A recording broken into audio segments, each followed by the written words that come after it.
RPG! Hey folks, Kilt-Man here. Kilt-Man. Here's combat vest. Locked and loaded. And he's got one of those crazy transatlantic, semi-Scottish, fucking American style accents. You know, because he's going to protect the president. Aaron Eckhart is in shit yet again as the White House gets taken over by fucking North Korean terrorists. It's only down to one man to save the day. Mike Banning, Secret Service. At your motherfucking service. So folks, I did discuss the other day Trevor Jones's awesome score for London Has Fallen and how great that film really is and unappreciated as an action movie.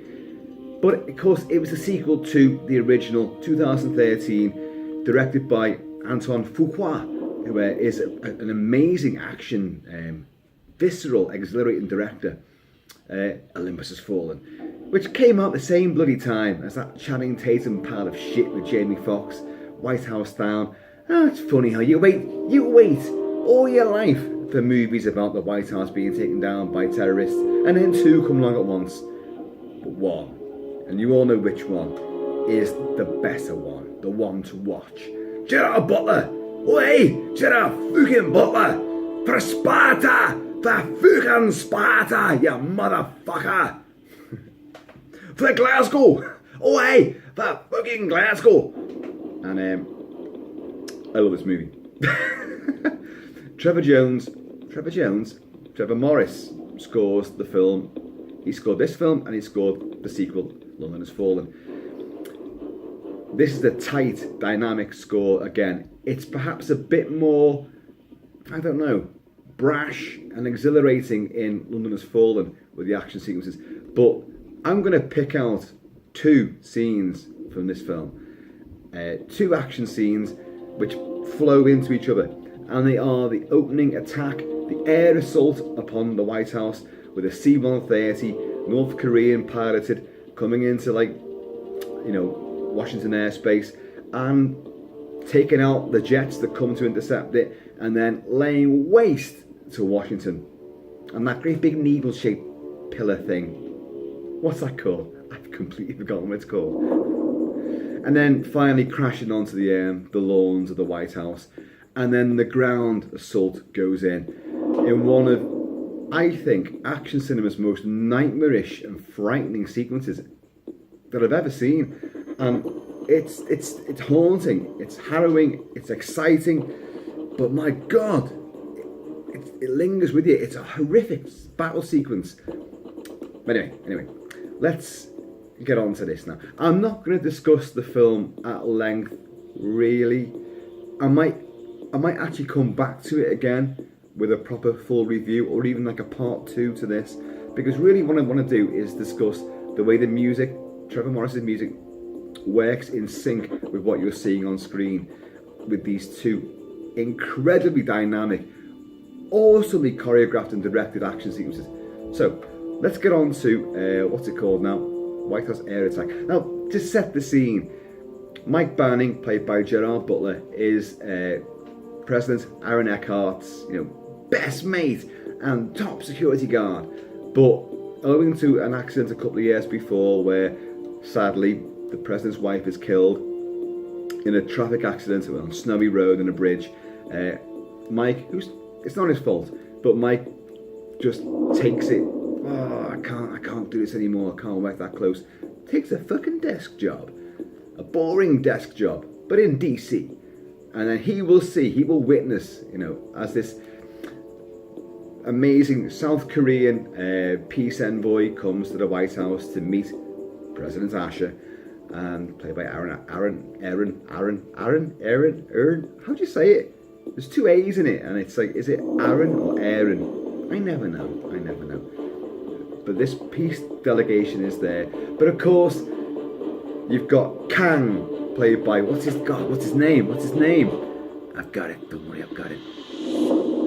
Rick Yoon, who from Die Another Day has the James Bond movie, has the diamonds blasted into his face, and he becomes this arch assassin nemesis of Bond in one of the worst Bond films ever made. But hey, but he's a really sadistic bastard villain in this, and this film has some of the most horrendous sequences of defenseless people being taken down, culminating, of course, in oh god, what's her name?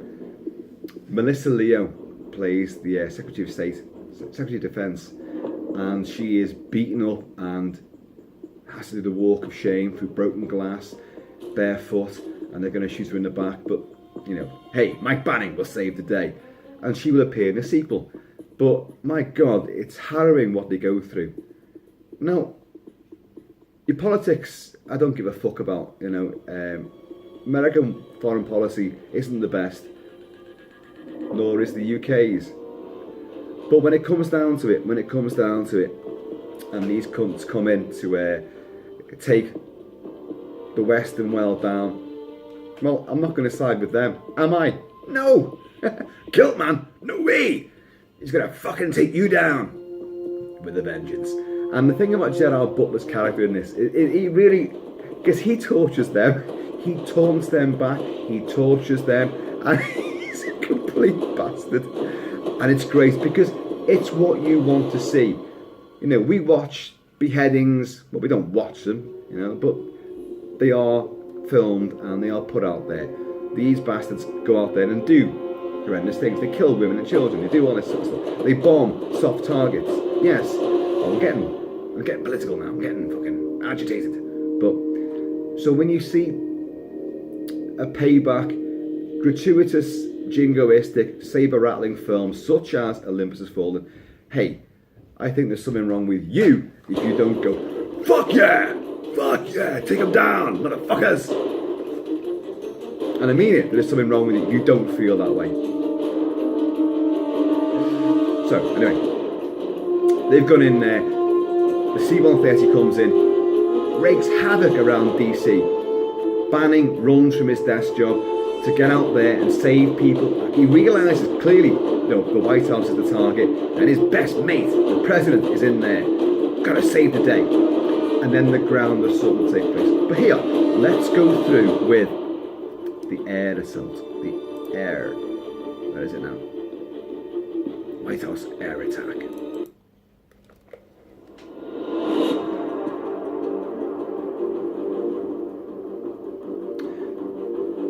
Synth pulses, electronic percussion, lots of percussion, militaristic rhythm.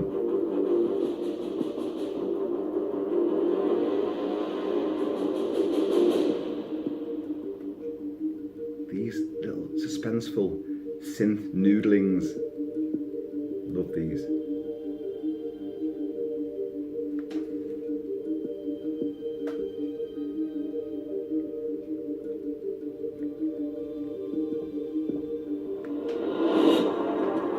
You might hear some ambient atmospherics. It is hailing like a bastard outside right now. With everything today, sunshine, rain, and wind. The wind's been incredible. Now it's hailing. So this C-130, these are big. This is a big motherfucking plane. Flies into DC. It takes out US Air Force jets that have come to intercept it, takes them out. Other jets try and take it down, but it fires out flares and takes, so any missile fire that these are decoys, deceptions, I'm not going to hit it. Now we've got the intent. This is aggression. In a great shot, it flies past a high-rise sort of building, but with a restaurant area. And it banks as it goes past the windows, and these people just stare like, what the fuck? Post 9/11, obviously, great big planes in the middle of the city.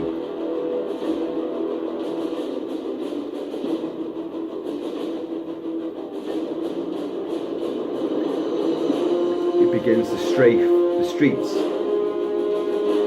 The president gets word, but There's been an infiltration of our airspace. Snipers go out on the rooftops. These are genuine tactics. These are what would happen. Spotters and snipers go out there. Anti-aircraft guns will come up the White House.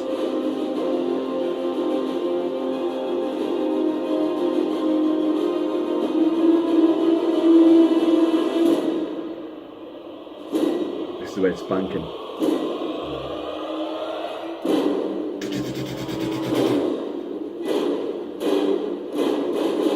Goggles on, helmets on, inscrutable faces of North Korea.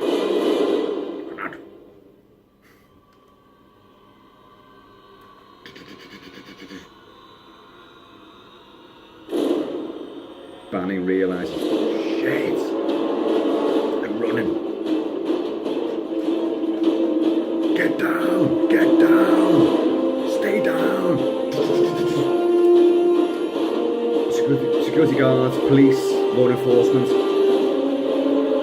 presidential protection details are being taken out left, right and centre. They're just getting wasted. Air assaults taking them down. But the supposed South Korean entourage are just blowing the brains out. The president and his staff get taken down to what's called PIOC, Presidential Emergency Operational Centre, right down in the bowels of the White House. But they take with them the South Korean envoy and his highly regarded security guard, which happens to be Kang, who's the bastard of all. This is the guy from Bond with the diamonds in his face.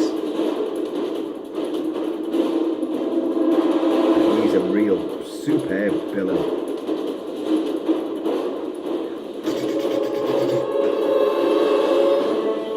Innocents are getting wasted.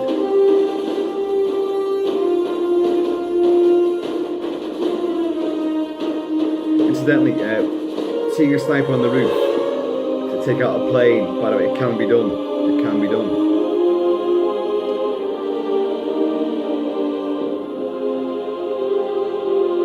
They are expert snipers. They know where to hit that plane. And regardless of innocent civilians, their job is to take that plane down, crash it in the city.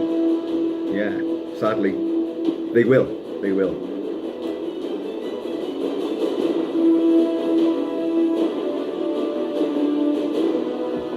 Oh, by the way, folks, they'll do it in this country as well.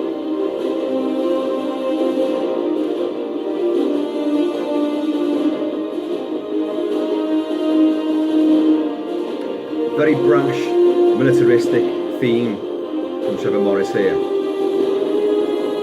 Heroic yet ominous at the same time. But this is going to change into one of the most effective, creepy and downright haunting and nightmarish action set pieces with the appropriate action music cue as well. Okay, now they realise it's gone down, the plane's gone down, it's crashed and burned on at the back of the White House, on the lawns there. People are in shock. There's all security guards and policemen lying dead across the gardens of the White House. People are just confused, but dazed. Banning's there, right at the gates. There's a shocked sort of reverie. What's going on?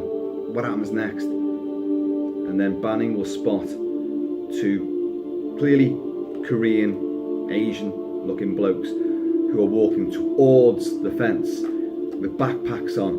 He knows, everyone else is like kind of cowering in fear. These guys are going towards it. Right, what's going to happen next? Well, let's get on to it. White House. Ground attack.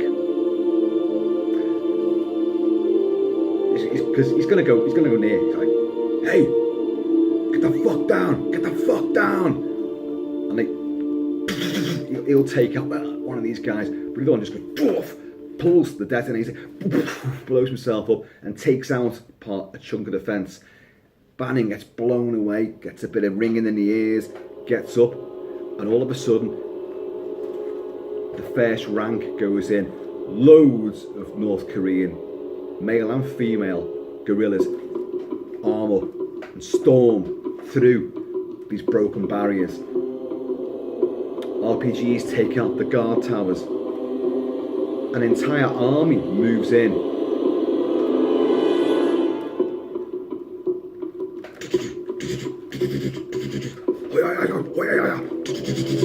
Taking out Secret Service, police, presidential protection detail. Listen, Trevor Morris brings in a very sort of tribal, ethnic beat. It's slightly echo-plexed, so you've got this reverberating echo.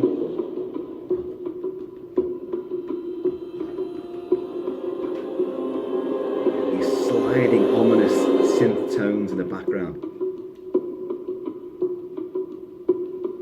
You're seeing the good guys getting shot, dropped.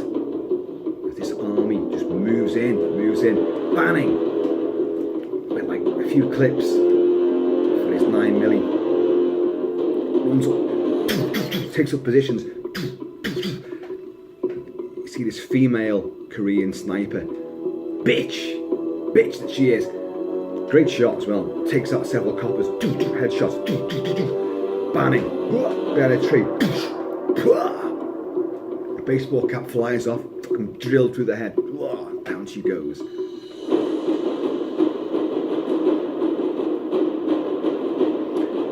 Terrifying when you see the ranks of these terrorists and how strong they are. Move in. The hail is really blasting down right now. I'll blow it back to the heavens.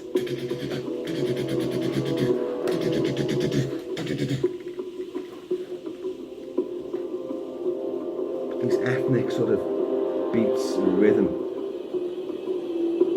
I'm not sure I'm not sure what the instrument is there, whether it's sampled, electronic, or whether it is some kind of tribal percussion. I'm recording here. Fucking nature.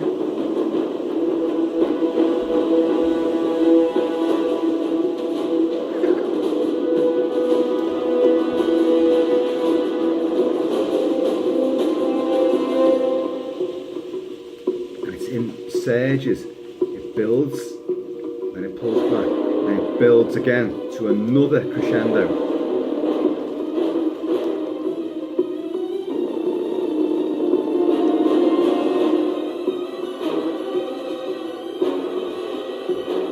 Hail stop.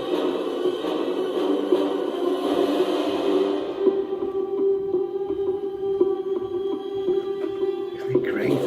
It's eerie at the same time. It's wall-to-wall action, but it's just an eerie musical cue. That hail hasn't gone. Like the music, it's coming back in waves. It's building up to a crescendo, falling back, then building up again. They bring in these massive reinforced rigs, big dumper trucks. Speed up outside the barrier, the main fence, detonate explosives, drop the main chassis of the vehicle so they land and become heavy reinforced firing decks. Hatches slide back, fucking 50 calibers come out, and they just strafe and rip the White House to bits. Tumbling security guards all over the show. Banning's there trying to bring survivors in. RPG!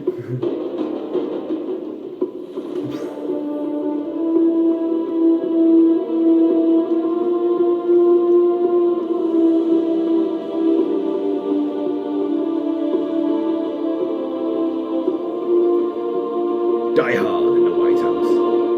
It is Die Hard, basically. It's the one guy, the one loose cannon. You know, the monkey in the wrench. You know, the ghost in the machine. Running around, fouling things up for the bad guys who took over the building. and becomes guerrilla warfare for the rest of the movie. Die Hard template, but done really well. Die Hard's been one of the most ripped off movies ever, but the actual good adaptations, the good revamps and reworkings are rare. Under Siege, that's one, and this. Superlative. The hail is gone.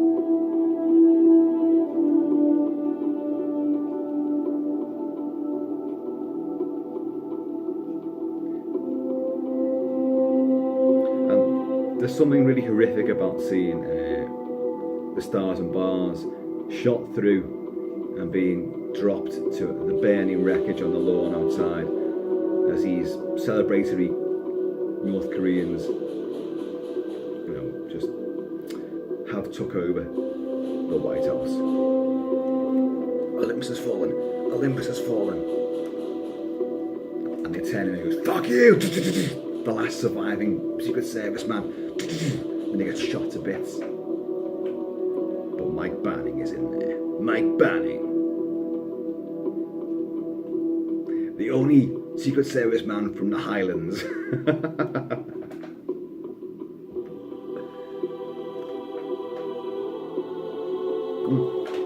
You know, I've got my fucking combat vest on. And a kilt. Yeah. Let's see terrorists take on that. Yeah. Why?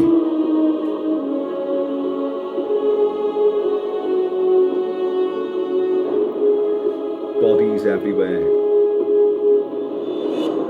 Banning's there, like these trucks come up, like they start bringing in all the explosives. They're going to wire up the entire building, so no one can attack the place. They want to capture the president's son, who's in there, hiding in the walls where Banning taught him. Ah, you see. A horrible sequence where they go in and the main foyer of the White House is littered with debris and bodies everywhere, and these guys just keep picking up fellas, like, you know, shooting them in the head, just make sure. It's just horrible. The gallant last stand of the Secret Service in the corridors.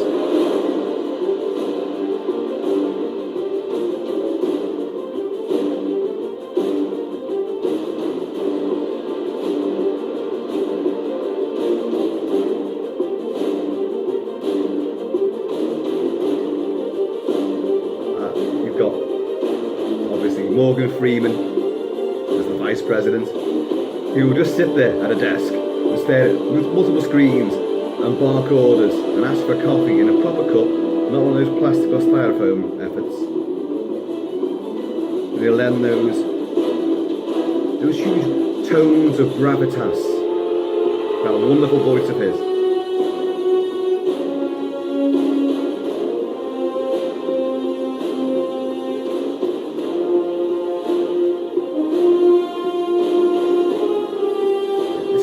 Track, isn't it? Now listen.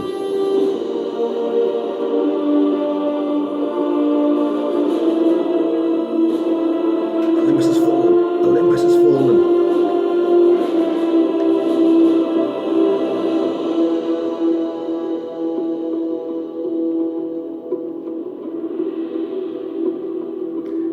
To be fair, the tactics of the Secret Service and the Presidential Protection Unit is questionable. It's a film, but tumbling out of the doors to face an oncoming tide of aggressors is not the best manoeuvre. They would have just sealed the place down. They can, and they would have done that. But the fight on the lawns would have taken place. There are so many armed security people in that area. I would call into question and serious doubt the fact that, as Kang does say, you know, your armed forces are 15 minutes away. We took your White House down in 13. And it's dead, slaps the president's face. Yeah, because we're quicker than you. Well, you know, really, and I don't know this for a fact, but is the armed response units, the actual infantry who are based there, are they 15 minutes away? I would think not. I think they're a lot fucking closer than that. But hey, it's a film. But it's quite shocking to see that if you're going to take somewhere like the White House down, let's not just say the White House, let's just say like maybe London Citadel, Westminster, Parliament and all this. This is the flag coming down, by the way, and just scenes of devastation and shocked people, in the Pentagon's crisis centre. The great Robert Forster. Oh, there's a great line there. Robert Forster. I love Robert Forster. He's such a great actor. There's so many action movies and thrillers and that, and he's this grey-haired fucking, special ops fucking general, and in charge of national security. And they give him the news. There's a C-130 burning on the lawns at the back of the White House. There's a gun battle taking place on the front lawns, and he goes, "You fucking shitting me." Shitting me. It's just a genius line and great delivery as well. But yeah, because Antoine Fuqua and the writers did approach the White House and said, how the hell this is the story, how would it happen, how could it happen? And obviously they're not going to go like, well, this is what they'd have to do because we're going to publicise that to the world. But it would take a combined air and ground assault to actually, because it's a stronghold, it's a mighty, mighty fortress, famously bigged up, and they say it in the film, it's the most heavily defended building in the world. Yeah, and it probably is. We've got a few in the UK which are pretty much, up there as well. But it would take a similar sort of thing. Short of firing a fucking nuclear missile into these things, if you're going to attack it and take it and you want hostages, then it's going to have to be a ground assault. It's going to have to be an air assault to take down all the protection and enable your troops to go in closer.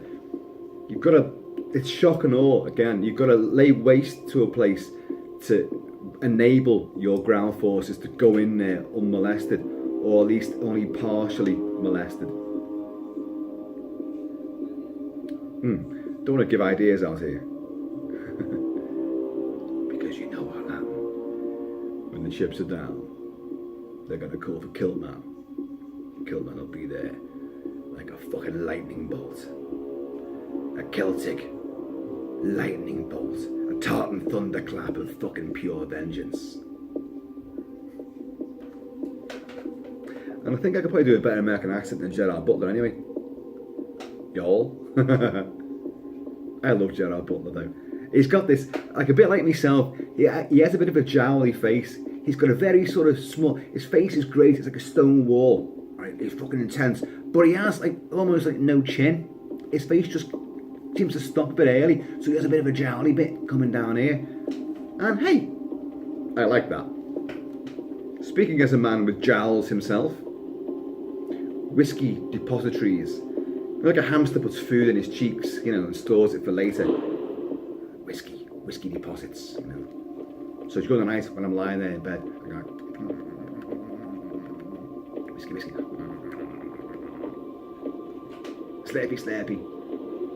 Some people grind their teeth in their sleep. I slurp whiskey.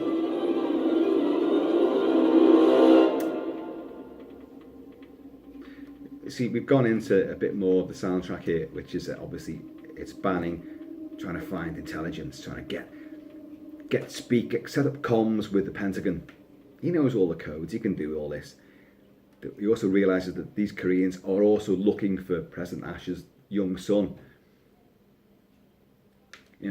nicknamed or codenamed Sparkplug. So he's going to try and get him out first. You know what? I'm going to have to do like a part 2 on this because I'm getting so fucking worked up on this and I'm going to run out of time. So there may well be a part 2 to Kilt-Man's Olympus Has Fallen coverage. But this is a great film. It really is. And in many ways, it actually seems bigger than London Has Fallen. London Has Fallen has the great epic city landscapes of the opening attack. But then it kind of descends into like you're in a safe house which gets attacked. Then you're on a couple of dark streets.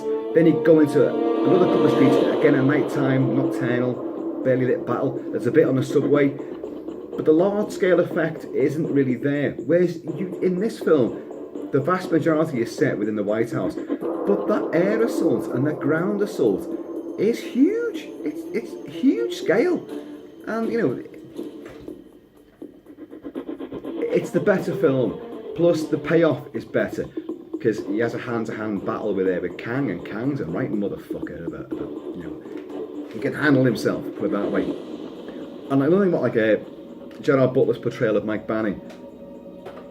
When Mike Banning goes into hand-to-hand combat, realistically, he knows he's got to receive a blow and take some damage to enable himself to get in position to take the guy down. So it's not just like fucking, you know, I'm a one-man army, I can take anyone down, I'm impervious to pain. No. He takes body blows and shots, and you know, and he has to go on his toes. And not every move he uses is some kind of special forces technique. He'll fucking slug him, he'll roundhouse them. But, folks, maybe we should leave that for chapter 2 of Olympus Is Still Falling. Chapter 2, Olympus is picked up by Kilt-Man and rebuilt. Folks, as always, it's been a blast. A mega explosive blast of fun, machismo, and sheer good-natured fucking devil-may-care gung-ho testosterone. That's what I do best. Folks, I'm going to see you all very soon. But still, later.